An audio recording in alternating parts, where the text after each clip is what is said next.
भगवते वासुदेवाय।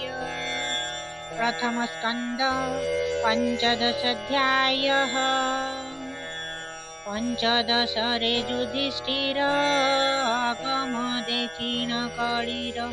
परीक्षे देई राज्यभार स्वर्गे चढिले नृपवर। सुतोवाच एमन्ते राजार वचन अर्जुन शुणी शोकमन। जेते कहिले धर्मसुत शकुन देखि विपरीत। कृष्ण वियोगे खेद मन स्वभावे सुखी वदन। तेज प्रभाव दूरे गला जीवन थाऊ देह मला। शोके कंपई कळेबर बदनु न स्फुरे उत्तर। लोचने घसी बेनिकर शोक संभरी वीरवर। शोके कुंठित कंठद्वार विहोळे न स्फुरे उत्तर। सखाश्रुहृद नंद बळा सारथी पणे जाहा कला। यादी जेते कृष्ण गुण सुमरी कांदे पुण पुण। राजांको चाही मन खेदे बोलोई शोक गदगदे। अर्जुन उवाच संदेश शुण नरनाथ कृष्णे मुहोइली वंचित। मोर जीवन बंधु हरि तारो वियोगे हत शिरी। विशीर्ण मोहर शरीर देख प्रत्यक्ष नृपवर। जेतेज प्रताप मोहर देव दानवे अगोचर। तेज कृष्ण संगे गला जीवन ताहू देह मला। कृष्ण विजोग क्षण मात्रे मरण जन्मे पिता पुत्रे। त्रिलोक प्रिय दर्शन देखी कुंठित मोर मन। जाहार पादे आश्रा करी निज गांडीव करे धरी। द्रुपद गृहे राज मेळे द्रौपदी स्वयंवर काळे। जेते मिलिले राजपुत्रे कन्या लभिवा लोभचिते। हेळे ताहांक तेज हरी लभिली लाख बिंधी नारी। खांडव वने क्रीडा रंगे कृष्ण जेतिले मोर संगे। अमर गण तुले पुणी किंचिते इंद्र तेज जिनी। सेवन अग्नि मुखे देई लभिली माया सभा मुही। मय निर्मित सुसभाणी जही सकल नृपमणि। तोहर यज्ञ काळे मिली तो पादे कले निउछाळी। जाहार तुले बेनी भाई छत्र में विप्र रूप होई। जरा को बाहु युद्धे जिणी राजा को बंदी घरु आणी। तोहर यज्ञ निमंत्रणे तोते खटिले नृपगणे। तोहर यज्ञ स्नान काळे द्रौपदी देखी तार कोळे। कपट पोषा करी बादे कौरवे तोते शोभा मध्ये। जिणी पांचाळी केस धरी विवस्त्र सभा तळे करी। भये पांचाळी सुमरिला सेते वेळे से हरी रखिला। पुणी अज्ञात बनवासे दुर्वासा दृष्टंग विश्वासे। भोजन अंते भिक्षा अर्थे आयुते विप्र घेनी साथे। भुंजीवा पाई स्नान करी ता जाणी प्रभु नर हरि। अतिथि रूपे बीजे कला से साकर्ण थिला। कर प्रसारी ताहा खाई मुनिंक मन मध्ये जाई। संतोष कला जल मध्ये तक्षणे ब्राह्मणे आनंदे। संतोषे निज स्थाने गले से दुख से हरि रखिले। जाहार तेज धनु टाणी बने जिणिली शूळ पाणी। ସନ୍ତୋଷେ ମୋତେ ଉମାକାନ୍ତ ବୋଇଲେ ବର ମାଗ ପାର୍ଥ। ପାର୍ବତୀ ବିଶ୍ୱାସେ ମୋହିତ ଅସ୍ତ୍ର ପାଇଲି ପଶୁପତ। ହର ବିଶ୍ୱାସେ ମୋତେ ପୁଣ ପାର୍ବତୀ ଦେଲେ ଅକ୍ଷତୃଣ।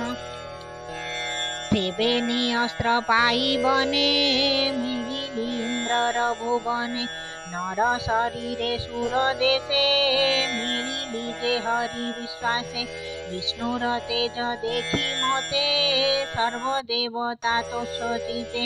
ବିଚାରି ସର୍ବ ଅନୁମାନେ ବସାଇ ଇନ୍ଦ୍ରର ଆସନେ। ମୋତେ ପୂଜିଲେ ପୁରସ୍କାରେ ମୁଁ ପୁଣି ରହି ସ୍ୱର୍ଗପୁରେ।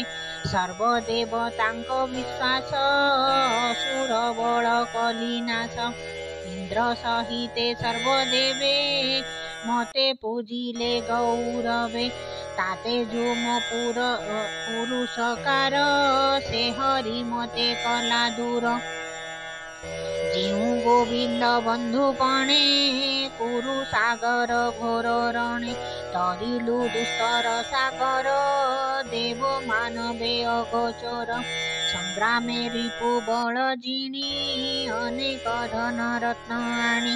ରତ୍ନ ମୁକୁଟ ମଣି ପରେ ଥିଲା ଯେ ରାଜାଙ୍କର ଶିରେ। ତାହା ହରିଲି ବାହୁବଳେ ନିର୍ଭୟେ ଅବନୀ ମଣ୍ଡଳେ। ବିରାଟ ଗୋଧନ ହରଣେ ମହାଦୁସ୍ତର ଘୋର ରଣେ। ଗୋଧନ ନେଲି ତାର ପୁର ସେ ହରି କଲା ମୋତେ ଦୂର। ସେ ହରି ମୋର ରଥେ ବସି ଅଗାଧ କୁରୁ ବଳେ ଝାସି। ଭୀଷ୍ମ ସବିତା ସୁତ କୃପ ଶଲ୍ୟ ସହିତେ ଯେତେ ନୃପ। ତାହାଙ୍କ ଅଗ୍ରେ ରଥ କରି ଅଶ୍ୱରଚନା କରେ ଧରି। ରିପୁ ଆୟୁଷ ସଙ୍ଗମନ ହରିଲା ନନ୍ଦନ ନନ୍ଦନ। ଭୀଷ୍ମାଦି ଥିଲେ ଯେତେ ବୀର ସେ ଗୁରୁ ଦ୍ରୋଣଙ୍କ ସଙ୍ଗର। ଅମୋଘ ଅସ୍ତ୍ର ବରସନ୍ତି ସେ ମୋର ହୃଦେ ନ ଭେଦନ୍ତି। ଯାର ଚରଣେ ଆଶ୍ରା କରି ତାହାଙ୍କ ବଳ ଦର୍ପ ହରି। ଯେ ଶନେ ନୃସିଂହର ପାଦ ଆଶ୍ରେ ତରିଲା ପ୍ରହ୍ଲାଦ। ଜୟଦ୍ରଥର ବଧ କାଳେ ଅଶ୍ଵେ ତୃଷିତ ମୋର ହେଲେ। ତାହାଙ୍କୁ ଜଳ ଦେବା ଅର୍ଥେ ସଂଗ୍ରାମେ ହେଲି ଭୂମି ଗତେ। ମହାରଥୀଙ୍କ ଚିତ୍ତେ ଯାଇ ପ୍ରବେଶ କଲେ ଭାବଗ୍ରାହୀ। ନୟନେ ମୋ ରୂପ ଦେଖନ୍ତି ଦେଖନ୍ତେ କେହି ନ ମାରନ୍ତି। ଯାହାର ପାଦ ପଦ୍ମ ନିତେ ଜ୍ଞାନାଏ ଭାବୁଥାନ୍ତି ଚିତେ। କୁମତି ବଳେ ନ ବିଚାରି ତାହାଙ୍କୁ ସାରଥି ମୁଁ କଲି। ଶ୍ରୀକୃଷ୍ଣ ବସି ମୋର ପାଶେ ଶୋଭନ ସ୍ମିତ ମନ୍ଦ ହାସେ। ଆନନ୍ଦ କରେ କର ଧରି ବିବିଧ ପରିହାସ କରି। हे पार्थ अर्जुन हे सखे कुरु नंदन बोली डाके। ताहार गुण कर्म जेते सुमरी क्षोभित मो चित्ते। शयन आसन भोजने मुहि जे तार सन्निधाने। संगे बिहरी सखा परी ताकरे कर धरा धरी। मो पापी कुमति मोहर केबे बा करे तिरस्कार। से अपराध मोर हरि नगेने मोरे स्नेह करी। सखार सखा जेन्हे सहे पिता माता बा जेन्हे पोए। भूपेन्द्र शुण मोर बाणी मते मुंजिले चक्रपाणी। मोहर प्रिय सखा हरि हृदय गला शून्य करी। देख मोहर वीरपण मार्गे गोविंद पत्नी गण। आबोरी न पारिली बळे तक्षणे लुटिले गोपाळे। सेही गांडीव धनु मोर सेही अक्षय तृणशर। सेही विमान अश्व देख क्षणके होइली निरेख। जाहार तेज नृप गणे नमन्ति मोहर चरणे। तार वियोगे तनु क्षीण दिशे दिशन्ति मोते शून्य। से प्राण बान्धव वियोग भस्मे देशने हरि भार्ग। କୁହୁକ ବଳେ ଲବ୍ଧ ଅର୍ଥ ପ୍ରତ୍ୟକ୍ଷେ ତାହା ହୋଇ ବ୍ୟର୍ଥ। ହିଂସର ଭୂମିରେ ରୋପିତ ବୀଜର ପ୍ରାୟ ମୁନିହତ। ଶୁଣ ହେ ନୃପ ଶୁଦ୍ଧ ଚେତା ବନ୍ଧୁ ବାନ୍ଧବଙ୍କ ବାରତା।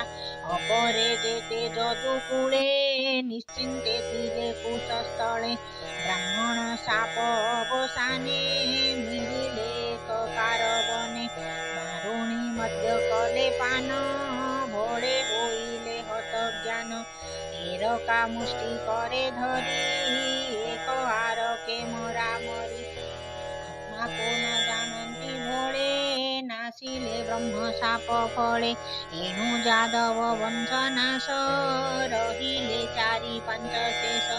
ଈଶ୍ୱର କ୍ରୀଡ଼ା ଏ ଜଗତ ପ୍ରାଣୀ ଏ ଈଶ୍ୱର ଆୟତ। ମାରନ୍ତି ଏ କୁଆରେ ବଳେ ଜଳ ଜନ୍ତୁ ଏ ଯେହ୍ନେ ଜଳେ। ନିର୍ବଳ ଜନ୍ତୁଙ୍କୁ ଗିଳନ୍ତି ନିଜ ମରଣ ନ ଜାଣନ୍ତି। ଦୁର୍ବଳ ପ୍ରାଣୀଙ୍କ ସବଳେ ଦର୍ପ ହରନ୍ତି ଅବହେଳେ। ଏହି ପ୍ରକାରେ ଯଦୁ ବଳେ କଳି ଭିଆଇ ଯୁଦ୍ଧ କଲେ। ଯଦୁଙ୍କୁ ଯଦୁ ବଳେ ମାରି ମେଦିନୀ ଭାରା ଅପହରି। ଗୋବିନ୍ଦ ଲୀଳା କର୍ମ ଯେତେ ଆଉ ନ ପାରେ କହି ତୋତେ। କାଦେଶ କାଳ ଅର୍ଥ ଯୁକ୍ତ ଶୀତଳ ବାଣୀ ଜନହିତ। ସେ ବାଣୀ ସ୍ମରି ମୋର ଚିତ୍ତେ ପ୍ରାଣ ଦହଇ ଅନ୍ତର୍ଗତେ। ସୁତ ଉବାଚ ଏମନ୍ତେ ପାଣ୍ଡବ ଅର୍ଜୁନ କୃଷ୍ଣ ଚରଣେ ଦେଇ ମନ। ସୁହୃଦ ଭାବ ଗାଢ଼େ ଚିନ୍ତି ଲଭିଲା ସୁବିମଳ ମତି। କୃଷ୍ଣ ଚରଣ ଅନୁଧ୍ୟାନେ ଚିତ ନିର୍ମଳ ଶାନ୍ତ ମନେ। ଥିଲା ଯେ ଅଶେଷ କଳୁଷ ଭକ୍ତି ଭାବରେ ଗଲା ନାଶ। ନିର୍ମଳ ବୁଦ୍ଧି ପ୍ରକାଶିଲା ଗୋବିନ୍ଦ ବାକ୍ୟେ ସୁମରିଲା। ସଂଗ୍ରାମେ ମଧ୍ୟରେ ରଥେ ଥାଇ ଯେ ଗୀତା କୃଷ୍ଣ ଥିଲେ କହି। ତାହା ସୁମରି ଶୁଦ୍ଧ ମନେ ଶୋକ ଛାଡ଼ିଲା କୃଷ୍ଣ ଧ୍ୟାନେ। ପ୍ରକୃତି ଲୀନେ ଗୁଣ ଲିଙ୍ଗ ସ୍ଥୂଳ ଶରୀର ସଙ୍ଗ ଭଙ୍ଗ। ତେବେ ଦ୍ୱୈତ ଭାବ ଯାଇ ଶୋକ ସମ୍ଭ୍ରମ ଆଉ କାହିଁ। ଆପଣା ଅଂଶ ବଂଶ ହରି ଶ୍ରୀକୃଷ୍ଣ ଗଲେ ନିଜ ପୁରୀ। ଅର୍ଜୁନ ମୁଖୁ ଏହା ଶୁଣି ନିର୍ବେଦ ନୃପ ଚୂଡ଼ାମଣି। ଆତ୍ମା ନିବୃତ ଜ୍ଞାନ ମାର୍ଗେ ନିଶ୍ଚୟ କଲେ ସ୍ୱର୍ଗ ମାର୍ଗେ। କୁନ୍ତୀ ଯେ ନିଜ ପୁରେ ଥିଲା ଗୋବିନ୍ଦ ବିୟୋଗ ଶୁଣିଲା। ତକ୍ଷଣେ ପାଇ ଦିବ୍ୟ ଜ୍ଞାନ ଗୋବିନ୍ଦ ଭାବେ ହେଲା ଲୀନ। ଯେ ଦେହ ଭୂମି ଭାର ନାଶେ ଧରି ଜନ୍ମିଲେ ଯଦୁବଂଶେ। ଭାରା ନିବାରି ତା ସଂହରେ କଣ୍ଟକ ଯେହ୍ନେ କଣ୍ଟକରେ। ମତ୍ସ୍ୟାଦି ରୂପକୁ ଯେମନ୍ତେ ଧରି ଛାଡ଼ଇ କାର୍ଯ୍ୟ ଅନ୍ତେ। ଯେ ସନେ ନଟ ରୂପ ଧରେ କ୍ଷଣକୁ କ୍ଷଣ ଆନ କରେ। ଭୂଭାର କ୍ଷୟ ଯେ ଦେହେଣ ସେ ଦେହ କଲେ ଅନ୍ତର୍ଧ୍ୟାନ। ଯେବେ ଗୋବିନ୍ଦ ମହି ତେଜି ସ୍ୱଭାବେ ନିଜ ଧାମ ଭଜି। ତାହା ମହିମା ନର ଲୋକେ ସାଧବେ ଏକ କୁଆରକେ।